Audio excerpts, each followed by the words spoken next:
G'day and welcome to my Cities Skylines 2 quick tip tutorial series. Check out the playlist in the description below to check out the other videos in this series. So I'd previously made a video about realistic looking suburbs and it seemed to be quite popular. So I thought I'd create another quick tip video on realistic industry. One of the main things we have to consider straight out of the gate with industrial buildings is smokestacks. And if we just mass zone our industrial area, it's likely that it'll turn out like this. Fair enough, the game is just spawning what it requires, it doesn't consider how things look. But there's a couple of things we can do to add some realism to it. The first thing we can do is once all our buildings have spawned in, play a good old-fashioned game of whack-a-mole. If you have played Cities Skylines 1 Vanilla, then you will be very familiar with this. With a bit of patience, we can get the desired look we're after. Although one thing to remember, because at the time of recording this video we don't have an option to mark a building historical, buildings may upgrade and it's entirely possible for smokestacks to appear or disappear.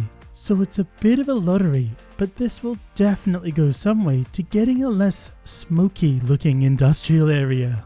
The next thing we can do is use low density offices. I find that peppering my industrial area with some offices really helps to add another layer of realism.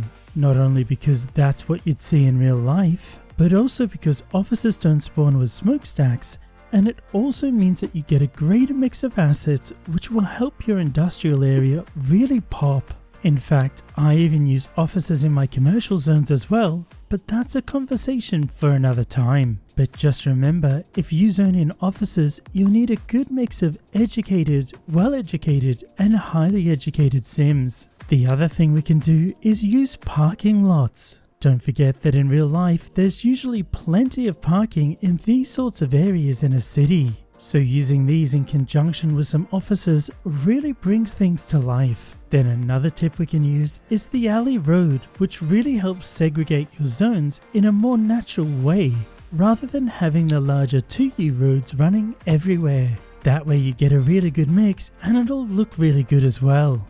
Lastly, I tend to use my industrial areas for putting big, noisy and dirty service buildings as well. So garbage or recycling buildings, bus or taxi depots, road maintenance depots, water treatment plants and things like that. This will also help add interest to your industrial areas as well. And there we go.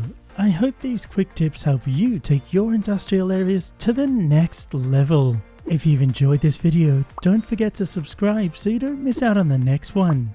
I've also got a more in-depth tutorial series and you can find a link to that playlist down below. Thanks so much for watching and happy building!